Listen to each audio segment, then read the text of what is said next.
Welcome to the bold analysis, ladies and gentlemen.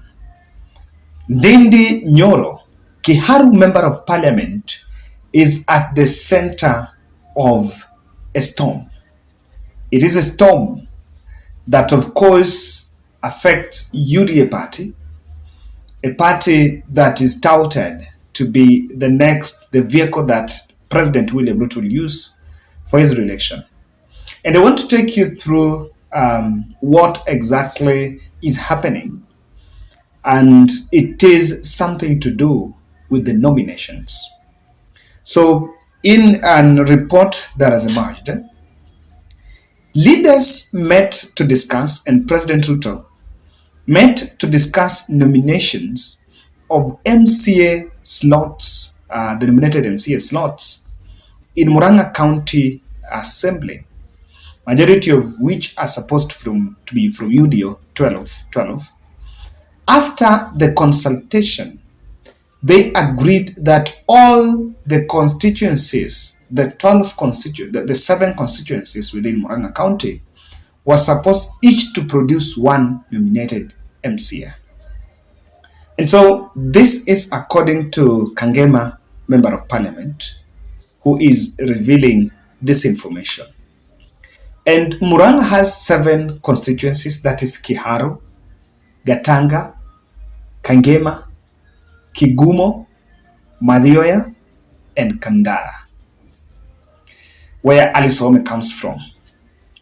Now, what has happened is that Ndindi Nyoro is being accused of using his influence at the UDA party to sideline the other members of parliament from Muran'ga. In that nomination, there is a petition that has been taken to Muran'ga High Court. And they are complaining, the petitioners are complaining that UDA list in Muran'ga did not meet the balance, regional balance. This is because out of the 12 nominated MCAs, 7 are from Kiharu constituency, which is the home constituency to Ndindi Nyoro. So technically, Ndindi Nyoro used his influence to now push this. Now, what is also coming out is, out of the 5 that are remaining, 2 are aliens. They're not people who even voted in Muran'ga. One is from Likoni, and there were other representatives, the other 2. Then each of the other now remaining 2, the 3, only 3 other constituencies got 1-1-1. So this is what has emerged.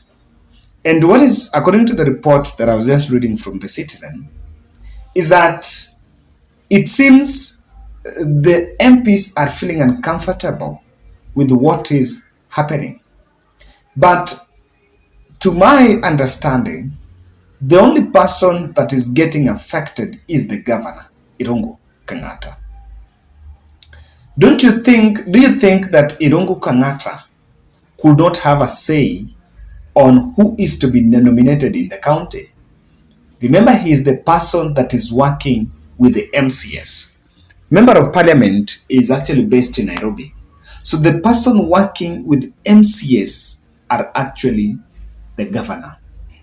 Not even Joe Nyutu, the senator of Muran'ga County, who is one of the people that got more votes than any other elected leader, compared to women rep and the governor, was also involved in that push, or rather in that nomination slot. And this is something that is directly setting Ndindi Nyoro against his former boss, Irungu Kang'ata. When I say former boss, I think I need to clarify. Ndindi Nyoro was the chairman of the CDF when Irungu Kang'ata was the member of parliament in Kiharu constituency. So it is from the CDF that he rose and then vied for the MP when Kang'ata was going for the Senate. Then from that time, he grew through the ranks until now he got again re-election.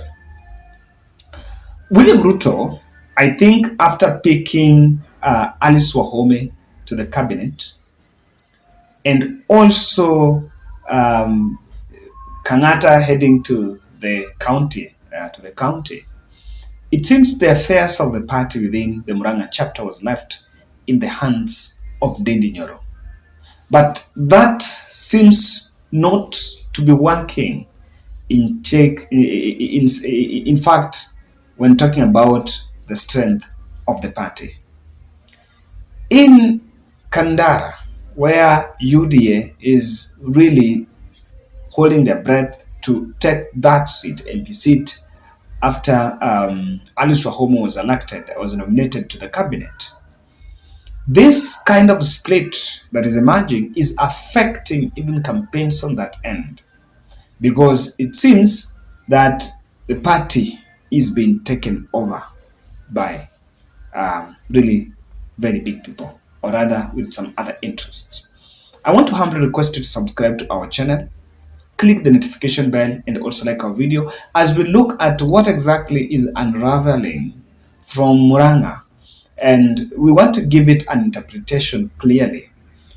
My position is that UDA will most likely experience the Jubilee fate in Muran'ga. Not even Muran'ga, but in central Kenya. UDA will not sustain the central Kenya wave, because it was actually at the campaign trail, at the campaign period, electioneering period, it was very convenient because you had all the messages to attack former President Uhuru Kenyatta and also sell the hustle agenda. But without that much of the grip, and of course UDA wave was simply planted there, and its own objective was just to deface Jubilee, which successfully they have defaced from the mountain. But with the kind of wrangles, it is not going to sustain, because again, we are not seeing party really built. Remember, there is party leadership, grassroots election that is supposed to be conducted. Those grassroots elections have not been conducted. There are no signs when they're going to be conducted any soon. But with these wrangles and court cases being thrown left, right, and center, people are going to be demotivated. And this is going to affect many things. I see Ndindi Nyoro Fallout with Kang'ata. And what is bringing this fallout is a possibility of Nyoro going for the governor seat in future, especially in 2027. It will be a conflict of interest if he goes for it in 2027. Of course, John Yutu will probably defend the seat unless Kang'ata decides to go there for another term. We are most likely going to see some sort of backlash. And I see succession politics affecting. Now, what I don't understand is why Nyoro would cement Kiharu by making all those nominations. I think it would have been divided to many. Even though I see a Kang'ata that is powerless on matters UDA politics there. And that is a very critical aspect, because the governor is the person working with the MCS, and if the UDA party might control the MCS from Nairobi, then Kang'ata will most definitely fall out with Nyoro. Mount Kenya may refine political narrative, and I can tell you, I have seen Ndindi Nyoro telling Rigathi Gachagua that if we wouldn't have gone through what was Uhuru Kenyatta's intimidation, what they called intimidation, maybe they wouldn't have been where they are. That's what Nyoro is saying. And that voice, or rather that statement, seems to be buying that in the near future, in the next general election, it will never be about the vendetta against Uhuru Kenyatta. it will be on another narrative. And I see them changing the narrative. When they change the narrative, consciousness to gain, the narrative will mostly be based on the track record. So that's why I can see that there is less interest in the party strength. Yes, it will never be based on UDA strength. That's my bold.